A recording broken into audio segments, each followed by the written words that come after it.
Hey everybody, what's going on? Hellmite here, bringing you another video from Grab the Lantern today. Today, the new Runes Reforged system has finally been revealed in almost its entirety. We're still missing a couple of details, and I will fill you in on what I've learned from checking out the boards. But we basically have the whole system available and ready for us to look at, and this is very exciting because Runes and Masteries are something every player interacts with at the beginning of a game, before games even start. So it's going to be really interesting to see all the new options and start kind of theory crafting how things are going to work out. So I just wanted to do like a brief overview or primer, I guess you could say, of the new system. So there are 5 trees now, as opposed to the 3 before. The 5 new trees are Precision, Domination, Sorcery, Inspiration, and I believe it's Resolve.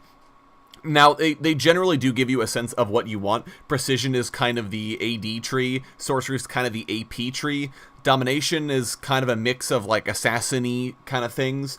Resolve is tank, and Inspiration is actually difficult to classify because it's not just support things. There are a lot of really weird effects and abilities that exist in this tree, and most of them are kind of game-breaking in a way, but I don't know if that's a good thing, and I'll get to that in just a second. So Precision, like I said, is mostly about like AD carry kind of abilities. So a lot of them have to do with increasing your attack speed, giving you bonuses in combat, etc., etc. The 3 keystones mostly grant you extra damage, attack speed, or occasionally heals. Basically, the old Warlord's Bloodlust is in this new system. So it has the same energized effect and everything, which is weird because I'm not a big fan of that mastery and how it plays out in the game, but it does exist. And then every tree has 3 other slots, I should say, with their own 3 options that you can choose. Now, the interesting thing about the new system is you pick one path as your primary path, and then you can choose any other category as your secondary path. So if I went Precision for an AD carry page, I would then have a choice of any other page for my secondary. So I could take Sorcery, I could take Domination, I could even take Inspiration if I decide I like some of the runes in Inspiration.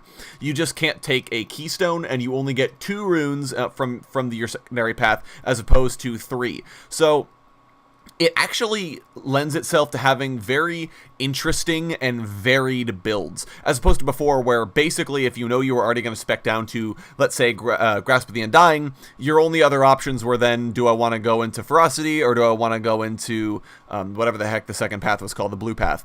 Those were your only real options, and that didn't feel very great. It doesn't feel like you were making decisions very much, but this one actually does feel like everyone's going to have very unique builds and different preferences. It doesn't feel like there's going to be one set-in-stone build.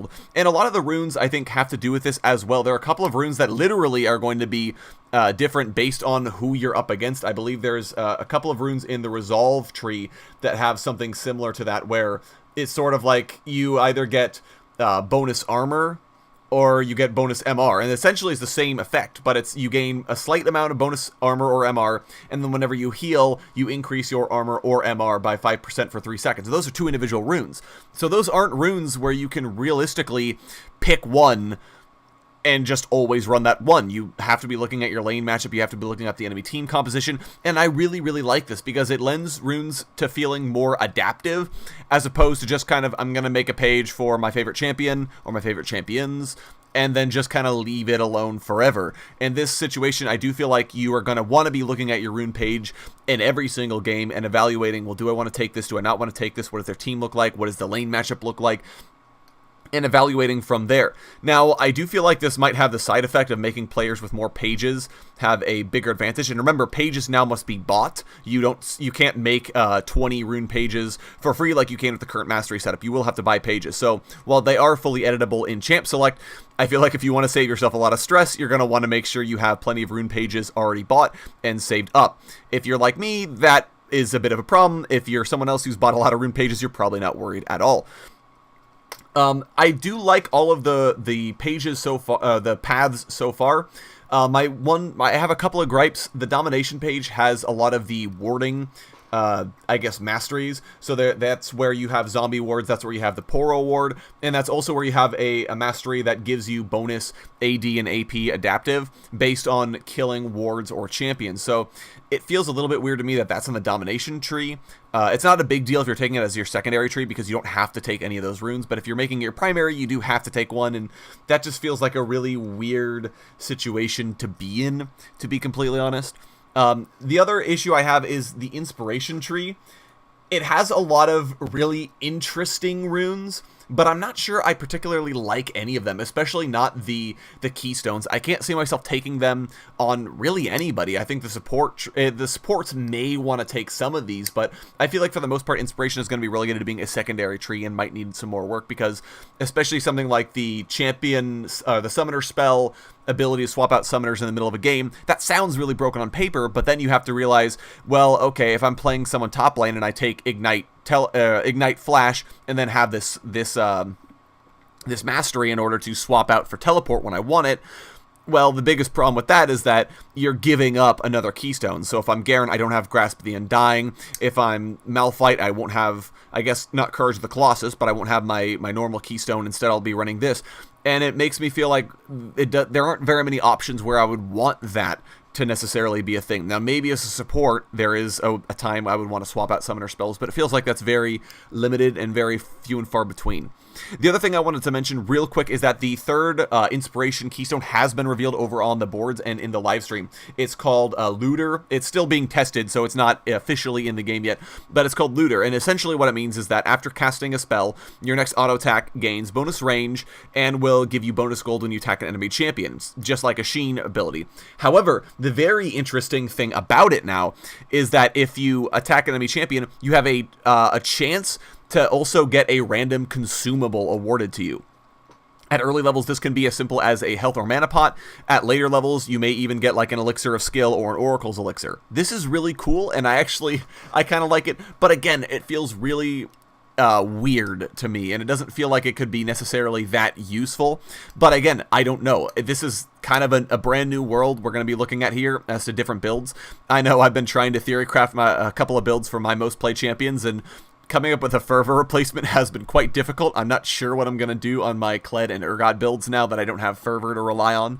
But I do really like the new system. I think there's a lot of flexibility. I think there is an option for every champion, and not necessarily just an option, but multiple options for every champion to kind of say, well, what do I want to do this game? What do I need in this matchup? And I do think I like this system. Now, Riot have said, though, that they are totally down to change runes and runes, I guess. No masteries anymore, just the runes. They've been willing to change runes as they see fit. If players aren't using them at all, or if they end up being too strong, they will be monitoring this very closely and either micro-patching the problems out, or will be looking to possibly replace or completely remove certain runes as players kind of use them. So I think that's a good thing. So if there are runes on here that especially come out of release and are totally broken, we can be assured that Riot will be looking at them and fixing them up in the future. So I'm really excited about this. Go ahead and let me know what you guys are thinking down in the comment section below. If you guys have any thoughts, if you guys have any theory crafted builds you're looking at, I think there's going to be a lot of cool discussion and cool theory crafting going on in the next few weeks leading up to preseason. So I'm very excited, and I can't wait for this to hit live. I'm going to keep on using that tool and craft some more builds.